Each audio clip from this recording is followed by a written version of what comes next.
26, 34. Quinta-feira, ministramos uma palavra sobre a conversa de Jesus e Pedro. Como nós temos um Pedro aqui, nós vamos poupá-lo. O outro nome de Pedro era Simão. Então, quando eu falar Simão, eu estou falando de Pedro. Então, vamos te poupar. Porque se eu falasse de Paulo, também estaria falando dele, que ele é Pedro Paulo. Mas o ponto é que nós vimos o depois da história. O ganho não está bom para mim aqui. Nós vimos o depois. E hoje nós vamos ver o antes. Pastor, por que a gente não viu o antes para ver o depois? Porque na quinta-feira nós ministramos sobre a conversa que Jesus teve com Pedro, quando ele disse: Pedro, tu me amas? Pedro, tu me amas? Pedro, tu me amas? E agora nós vamos entender por que Jesus fez essa pergunta. O texto que a gente leu quinta é em João 21. Agora nós estamos lendo Mateus 26. Evidentemente que essa conversa de Jesus agora foi antes da ressurreição. Em João 21, Jesus havia morrido, e havia ressuscitado. Mas Jesus teve um diálogo com Pedro. Olha o que ele disse para Pedro, para Simão: em verdade te digo que esta noite, diga esta noite, antes que o galo cante, 3 vezes me negarás. A igreja pode repetir o versículo 34? Em verdade te digo que esta mesma noite, antes do galo cante, 3 vezes me negarás. E o versículo 35 diz: ainda que me seja necessário morrer contigo, de modo algum, diga, de modo algum, te negarei. E o mesmo disseram todos, diga todos, os discípulos. Você entoou um louvor muito perigoso, mas tudo que o Senhor me avisou antes. Abro mão dos meus sonhos, abro mão da minha vida, abro mão de tudo por ti, Senhor. Pedro também disse isso, irmão. Os discípulos todos disseram isso. Falar é fácil. Todo mundo conhece esse ditado. Falar é muito fácil. Eu te amo, Reinaldo. Aí no outro dia Reinaldo liga para mim: estou precisando da tua ajuda aí. Jesus, eu te amo, apacenta as minhas ovelhas. Esse texto é muito interessante. Simão diz: de modo algum, venha o que vier, aconteça o que acontecer, pode mudar céu, lua, mar, ar, pode ter doença, pode ter saúde, pode ter riqueza, pode ter pobreza, de modo algum, diga, de modo algum, mais forte, de modo algum, de maneira nenhuma, é isso que Simão disse: te negarei. Ele disse isso, os discípulos disseram isso. Aí você fala assim: esse Pedro não é mole, porque a Bíblia diz, vou dizer a referência, aqui Jesus disse: antes que o galo cante, você vai me trair. E não é que aconteceu? Mateus 26, 69, Pedro nega Jesus, versículo 70, diante de todos, nega Jesus. Versículo 72, nega Jesus: não conheço tal homem. Versículo 74, de novo, terceira vez: não conheço tal homem. E imediatamente o que aconteceu? Jesus disse o quê? Esta noite, Pedro, antes que o galo cante, você vai me negar 3 vezes. Há uma tentação aí em você. Olha para a pessoa que está do seu lado aí. Está conseguindo ver qual é a tentação que ela tem?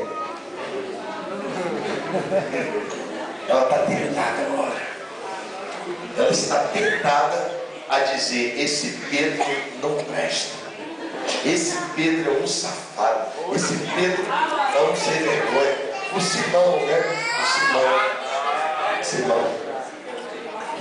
Mas olha só, vou dizer uma coisa que lá no sítio que eu estava, de madrugada, no meio do mato, eu fiquei pensando. Aí Deus falou: cutuca a tua igreja lá, que muitos que estão doidos para jogar pedra em Pedro negaram Jesus muito mais de 3 vezes, só hoje. Só na sexta-feira eu estava lá de madrugada. Falei: Deus, mas é isso? É. Você está aí, mas hoje já aconteceu mais de 3 vezes. Eles me negaram. Negaram o meu sacrifício na cruz. Negaram o meu amor. Não falaram de mim. Não me deram a honra. Disseram: não, eu estou nesse emprego pelos meus méritos. Esqueceram que esse emprego ele está em um milagre. Esqueceram que seu casamento foi dado por mim. Esqueceram que se eles estão sentados lá no banco é porque eu permiti. E eles ainda ficam reclamando de uma doençazinha quando ele já era para estar morto há muito tempo. Então negar a Jesus é uma coisa que acontece toda hora na vida das pessoas. As pessoas dizem: abro mão. Pode perguntar a todo mundo aqui se eu gosto de usar esse louvor. Eu tenho medo desse louvor. Agora, eu sou mais pecador que todo mundo aqui.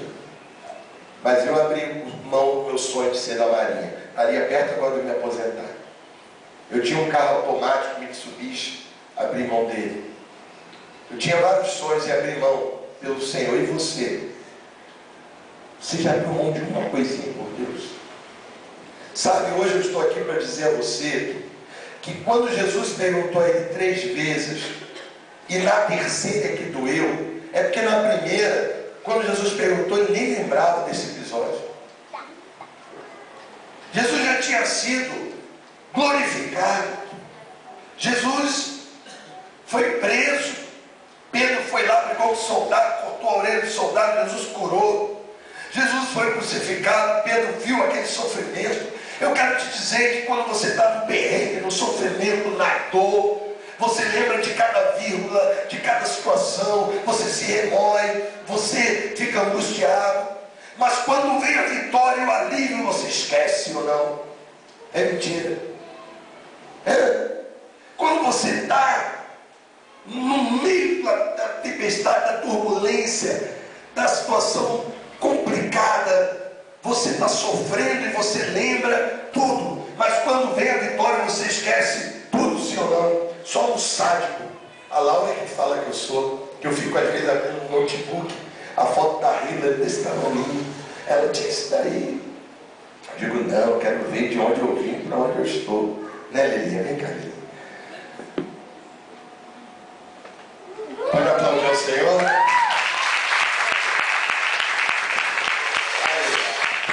Vai tudo. Fala alguma coisa. Fala: como Zaqueu. Se fosse a Emanuela. Cadê a Emanuela? Está lá em cima. Essa aqui só quer a mãe. Então, querido, eu estou compartilhando aqui para explicar de quinta-feira. Quem estava quinta-feira? Quem não estava quinta-feira vai ter que ver na internet a mensagem de quinta para entender a de hoje. Porque na quinta, Jesus chega para Pedro e: Pedro, tu me amas?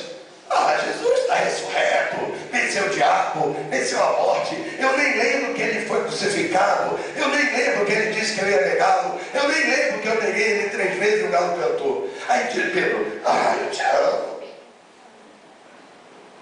Pedro, tu me ama? Ah, Senhor, eu te amo. Mas quando Yeshua perguntou a terceira vez, Pedro se entristeceu. Foi como uma... já sei por que você me perguntou 1, 2, porque você está me lembrando que por 3 vezes eu te neguei. Aí Jesus disse: Pedro, agora você pode apacentar minhas ovelhas. Sabe por quê? Porque você entendeu que toda vez que você me trai, você está fazendo meu sacrifício na cruz inválido.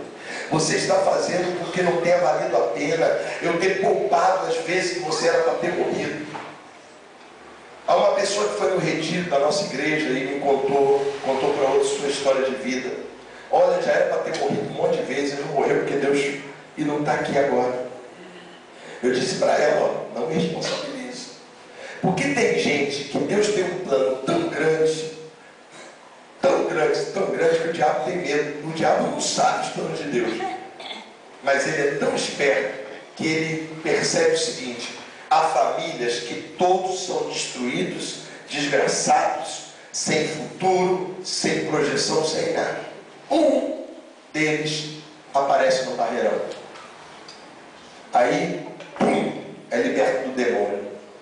Já chega em casa cantando louvor. A família já fica: que isso, tu é funkeiro? Que isso, tu só cantava pagode? Que isso, tu só cantava a mulher dos outros? Agora você está cantando para Deus?